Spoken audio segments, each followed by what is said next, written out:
celebrate. They have done it.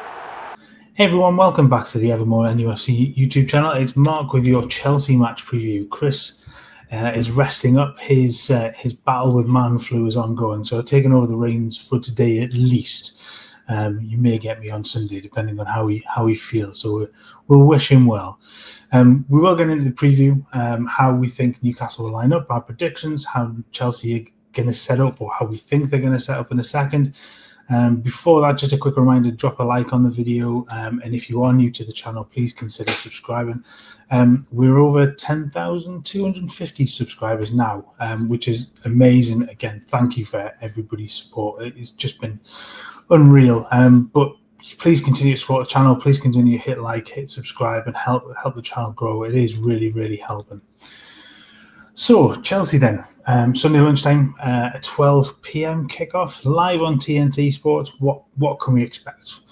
Well, I guess a Chelsea side in decent form. They have two defeats in 15 games in all competitions. And those defeats a second leg tie against Legia Warsaw, a 1-0 defeat away to Arsenal. So they're not in bad form. They seem to have found some stability in this final run-in and are a real threat in this Champions League chase. I think a fair few thought that they might fall off. They were a bit fragile and perhaps wouldn't put a run together, but they are seeming to find their feet.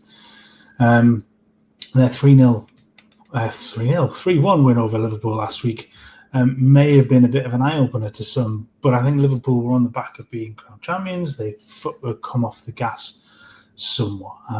Nothing really to play for at that point. I think that will have enormously pissed off at least 4 of the teams below as well, hoping that they would get a good result.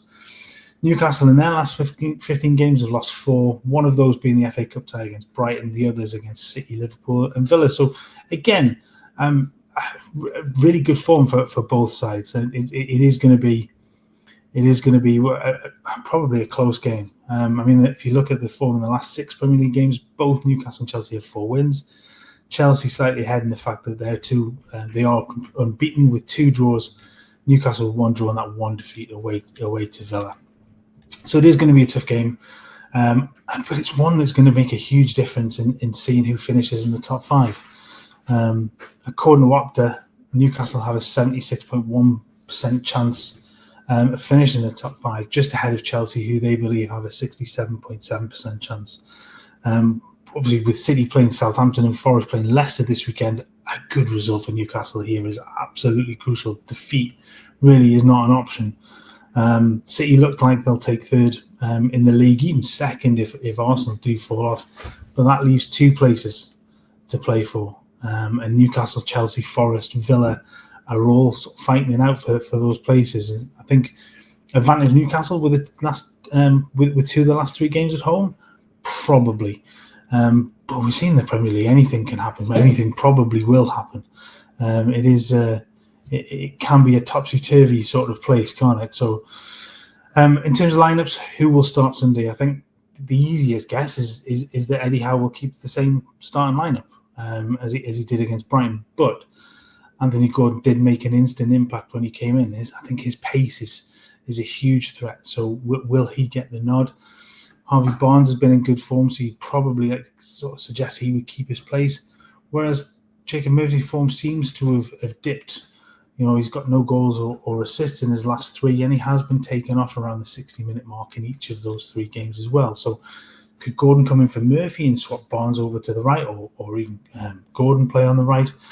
Or will Gordon come in for a straight swap for Harvey Barnes? We'll see. But what we have gone for is that Gordon on the left, Barnes on the right, to give that front line its firepower, as well as we've also put Lewis Miley into the midfield. I think we looked at this last week and we did the same thing. I just think his ability on the ball probably gives Newcastle a better matchup option against Chelsea, and Miley does have form against them. He is, when his brilliant through ball last season. To Alexander Isak to open the score in that 4-1 win at St James's Park. So he does have form. He has overshadowed £100 million midfielders before against Chelsea, and he's done it a couple of times. So in a game where possession key, I think Miley could get the nod.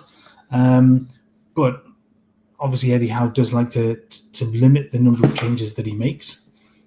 And so we could see Willock, and again, I mean, Willock's running with the ball, his work rate is sort of unmatched, I guess, in that regard. He does drive well with the ball. He will get full, but what he does lack is that ability on the ball, those killer passes.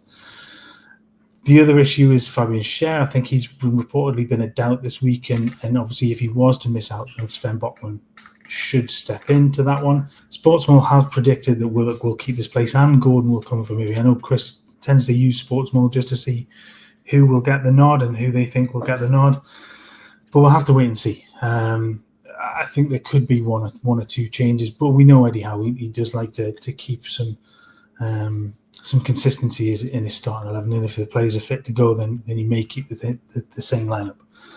For Chelsea, obviously midweek they had a much changed side for their game against Djurgården in the Conference League semi-final.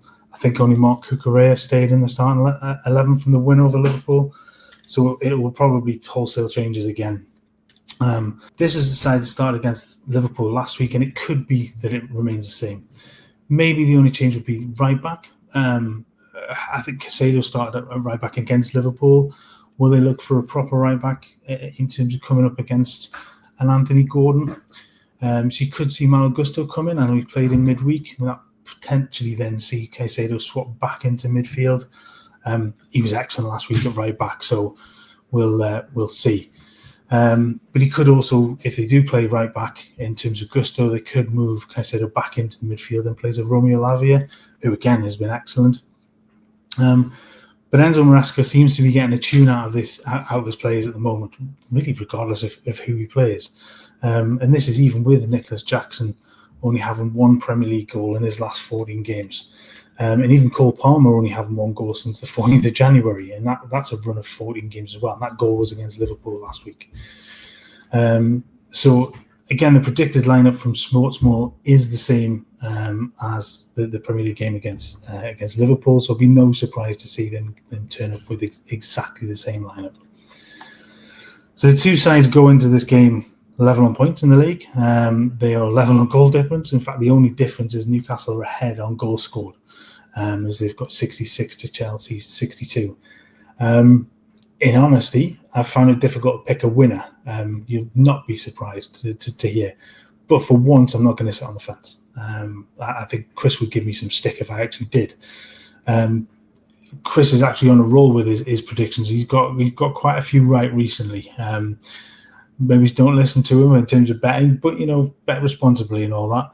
He's going for a 2-1 win, and to be honest with you, I'm going exactly the same. I think Newcastle do have enough for this. I looked at these predictions a couple of weeks ago as I was looking at the running fixtures, and I had Newcastle finishing on 69 points, and that was with a draw at Brighton, a win at home against Chelsea and Everton on the last day of the season, and a narrow defeat, to Arsenal away. But that should be enough. I think with Villa behind on points, and now arguably missing their best player this season for the remainder of the games this season, Yuri Tielemans. Forest and Chelsea also due to face off on the last day of the season. I think Newcastle have enough to see them over the line and get that Champions League place, whether that's 4th or 5th. I'm not entirely sure that it matters at that point. Champions League football is the key. But in terms of the game, I think the key for me here, and look, it's not an earth-shattering observation, but Newcastle need to get the best out of Alexander Isak.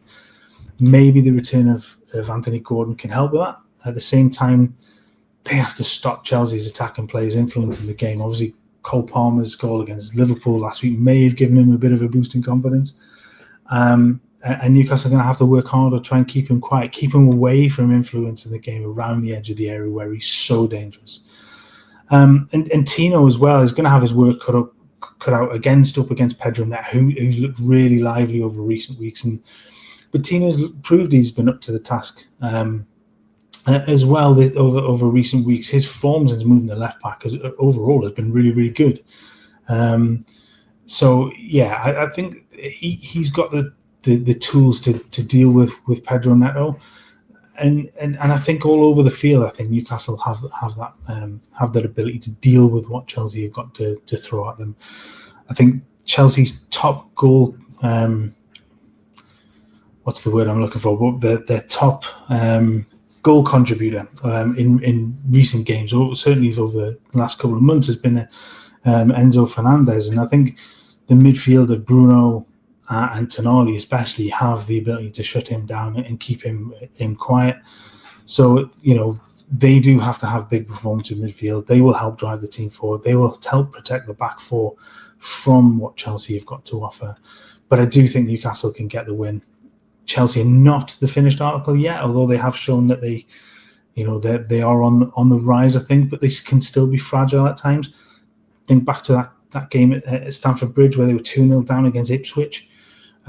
Yes, they came back into it, but to have let themselves get into that position in the first place, there is still fragility there. I think an early goal for Newcastle could set the tone. If Newcastle can keep their foot on the gas, keep their foot down on them, they could walk away with another convincing win like last season. So an early goal or two, and the game opens up. So Chelsea have to open up to come back, and Newcastle use their pace, use their ability to break and counter on them, and maybe get a couple more. Let us know your thoughts on the game on Sunday, how you feel it will go. Do you think Eddie will make changes to the lineup? Do you think will Anthony Gordon start? Will he make other changes? Remember to give us your score prediction in the comments as well. You can put your predicted lineups in there too, and any other thoughts you have on the game as well. We'll be back on Sunday afternoon with an instant reaction to the game, whether that's me or Chris. We'll see when we get there. Make sure you join us. We'll be on from about 2 p.m. once the game is finished. Again, as I said at the beginning, please remember to drop a like on the video and hit that subscribe button if you are new to the channel, or even if you haven't subscribed yet. Why not come and join us for longer? Come and hit the button, hit the notification. Make sure you get alerted to when we put the videos out too. Like I said, if we should have Chris fully functional again pretty soon, hopefully for Sunday. But if not, you'll have yours truly to take over the reins again, while he is man flu is hampering his enthusiasm for this sport. But thanks for watching, guys. We'll be back again with some more Newcastle content soon. Enjoy your weekend. Take care, everyone. See ya.